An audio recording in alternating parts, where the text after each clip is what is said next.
Assalamualaikum warahmatullahi wabarakatuh. Baiklah, kami dari kelompok 7 akan mempresentasikan hasil diskusi kami mengenai hipotesis mean tunggal. Kelompok 7 sendiri terdiri dari saya sendiri, Pujari Alas Juniera, Hairunisa, dan Depi Ariska. Nah, yang pertama saya akan menjelaskan apa itu hipotesis. Hipotesis sendiri berasal dari bahasa Yunani yang terdiri dari dua kata, yaitu hypo dan tesis. Hypo sendiri berarti sementara dan tesis berarti dugaan. Jadi dapat disimpulkan bahwa hipotesis itu merupakan dugaan sementara. Nah, hipotesis ini terbagi menjadi dua, yaitu hipotesis penelitian dan juga hipotesis statistik. Nah, hipotesis penelitian ini tidak dapat langsung diuji, oleh karena itu hipotesis penelitian harus diterjemahkan dulu menjadi hipotesis statistik. Nah, adapun langkah-langkah dalam pengujian hipotesis ini ada 7. Yang pertama itu menyatakan hipotesis dari data yang ditentukan itu dinyatakan dalam bentuk hipotesis, yaitu menentukan H0 dan juga H1. Yang kedua, menentukan taraf kemaknaan atau nyata yang disimbolkan dengan alfa. Yang ketiga itu mengumpulkan data. Nah, mengumpulkan data ini dapat dikumpulkan melalui 3 cara, yaitu yang pertama sampel peluang, yang kedua probability sample, dan yang ketiga itu random sampling. Dan yang keempat itu menentukan uji statistik yang tepat. Yang kelima, menentukan titik kritis atau daerah kritis, disebut juga dengan daerah penolakan yang sering disimbolkan dengan H0. Dan yang keenam itu menghitung hipotesis. Nah, menghitung hipotesis inilah yang akan menentukan apakah hasil uji itu ke daerah penolakan atau ke daerah penerimaan. Dan yang ketujuh itu membuat kesimpulan. Nah, selanjutnya itu ada jenis penelitian hipotesis. Jenis penelitian hipotesis itu terbagi menjadi 3, yaitu hipotesis dua pihak atau mengaitkan antara pihak kanan dan pihak kiri. Lalu ada hipotesis pihak kiri dan hipotesis pihak kanan. Hipotesis dua pihak ini dinyatakan dengan hipotesis sama dengan atau lebih dari sama dengan.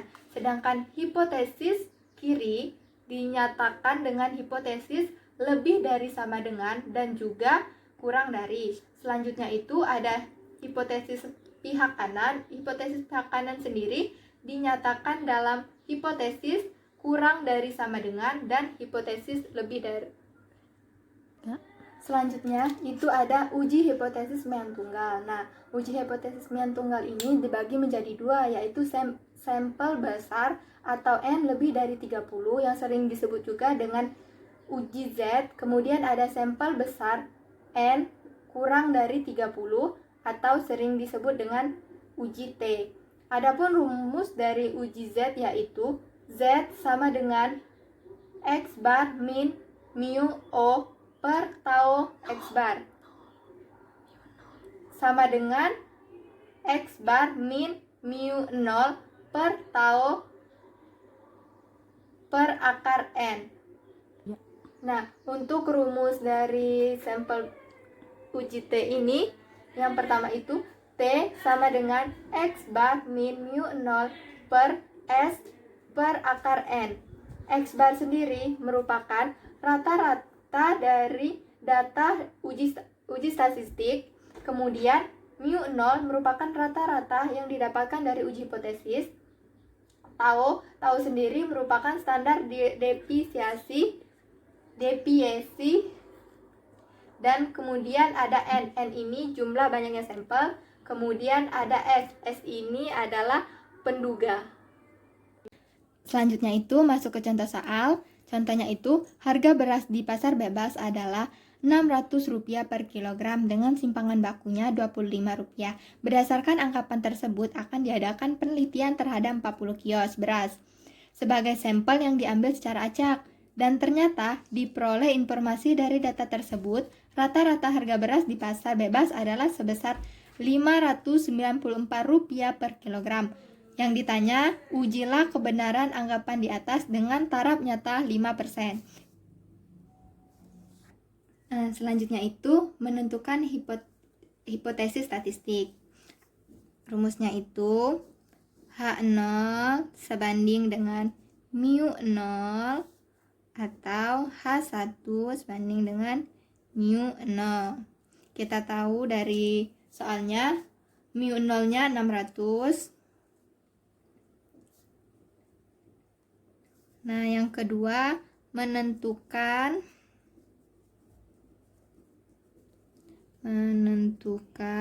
taraf kemaknaan atau nyata.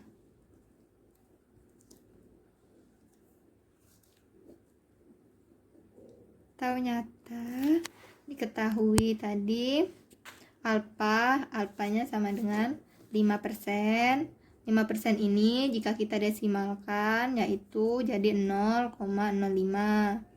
Nah, rumus untuk menentukan taraf kemaknaan ini 1 dikurang alfa. Jadi 1 dikurang 0,05. Kita hitung 1 dikurang 0,05 sama dengan 0,95. Ulang, 1 dikurang 0,05. Nah, benar 0,95.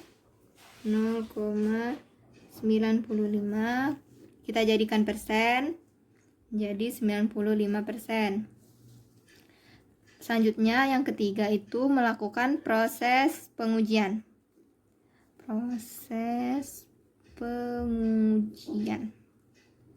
Kita bikin diketahui mu 0 dari soal tadi 600, X barnya 594,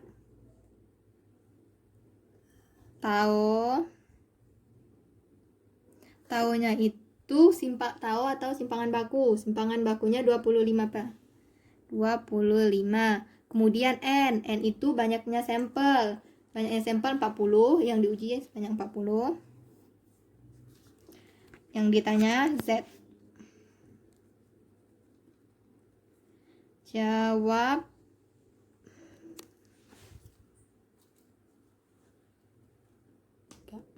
Z, rumus dari Z tadi, Z sama dengan X bar min mu 0 per tau X bar sama dengan X bar min mu 0 per tau per akar N. Kita masukkan akar nilainya.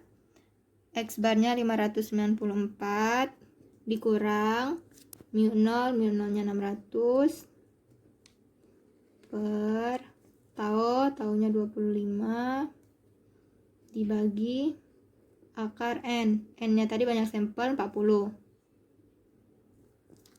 Kita bagikan 594 dikurang 600 sama dengan min 6 per 25 dikurang akar 40. Akar 40 sama dengan 6,32. Kita kurangkan 25. Bagi 25 dibagi 6,32. 3,95.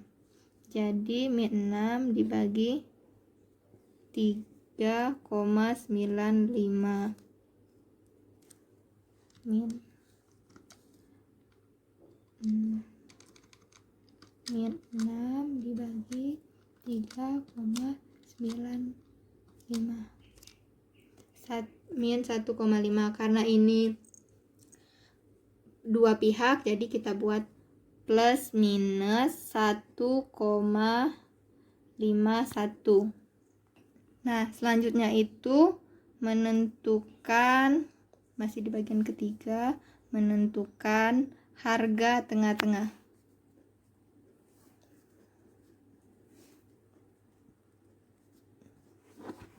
Harga tengah-tengah. Rumusnya Z sama dengan X bar dikurang mu 0 per tau per akar N, atau sama dengan X bar plus minus mu 0 sama dengan Z tau min per akar N. Jadi X bar sama dengan mu 0 sama dengan X bar sama dengan mu 0 plus minus, kita masukkan 2 tau per N, tau per akar N. Kita masukkan nilainya, nilai mu 0 itu sama dengan 600 plus minus nilai Z-nya. Nilai Z-nya tadi ini 1,51, kemudian nilai taunya tadi 25 per akar N. N-nya itu 40, banyak sampel tadi 40. Kemudian 600 plus minus, ini kita jumlahkan mendapatkan hasil. Selanjutnya kita kalikan 1,51 dikali 25 per akar 40. Tadi kan kita dapat 3,95. Jadi 151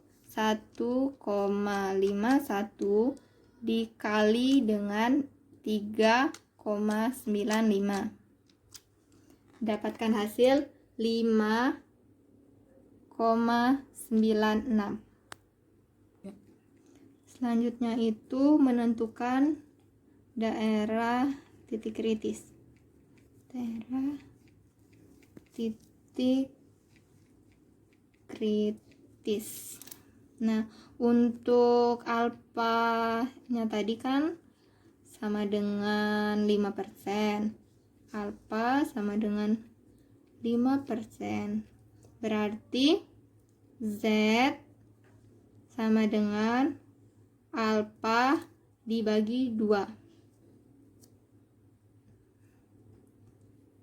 Z sama dengan alfanya tadi 5%, jika desimalkan jadi 0,05 dibagi 2. 2 ini rumus. Kita bagikan Z 0,05 dibagi 2. Hasilnya 0,25. 0,025. Nah, dari 0,25 ini kita lihat di tabel distribusi yang telah ditentukan, maka mendapatkan hasil plus minus 1,96. Untuk tabel distribusi yang telah ditentukan untuk Z dapat dilihat di PPT. Nah, dengan hasil yang didapatkan 1,96 setelah kita lihat di tabel distribusi, selanjutnya itu akan membuat tabel atau grafiknya itu, karena dia 1,96 maka dia ini menolak H0. Karena hasil yang didapatkan ini tidak sama dengan 600, ini penentuan dari sini, dan juga tidak lebih dari sama dengan 600. Selanjutnya kita buat grafik.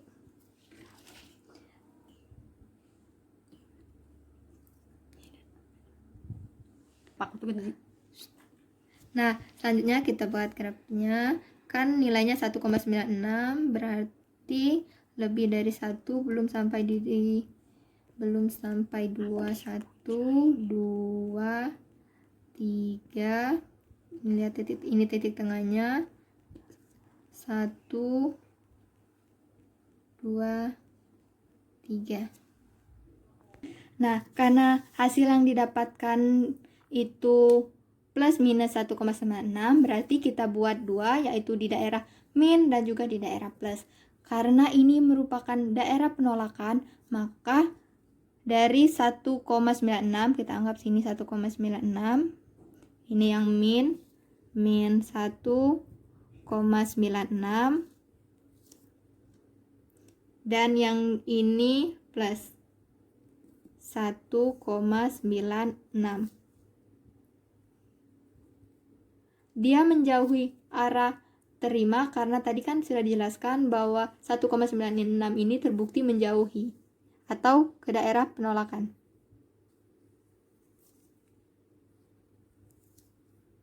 Kita tarik dari sini.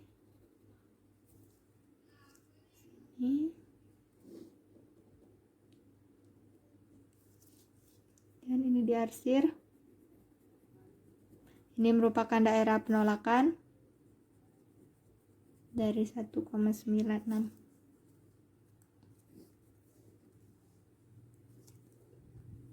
Tolak maksudnya H0 1,96. Sama di sini juga daerah tolak H0 1,96. Selanjutnya itu langkah kelima, membuat kesimpulan. Buat kesimpulan. Nah, berhubung ini penerjemahan dari statistik penelitian, maka kesimpulannya itu ada dua. Yang pertama itu kesimpulan statistik. Kesimpulan statistik.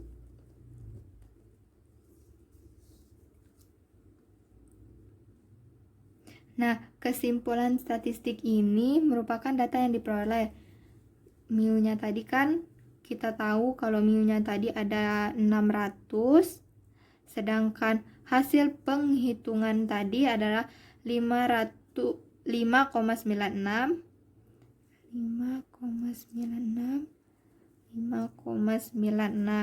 Maka dapat ditarik kesimpulan bahwa rentang harga antara Rp600 sampai Rp605,96. Selanjutnya itu ada kesimpulan penelitian.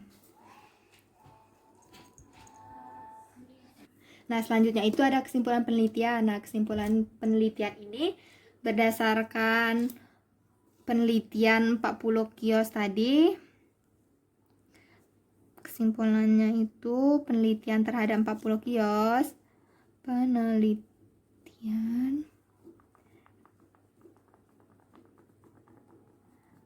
40 kios bahwa anggapan harga beras itu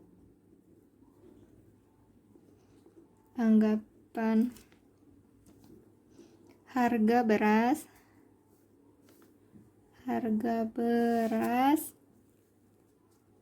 rata-rata di pasar bebas itu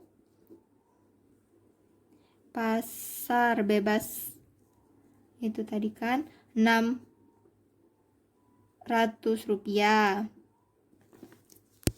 dengan tingkat keyakinannya itu 95%.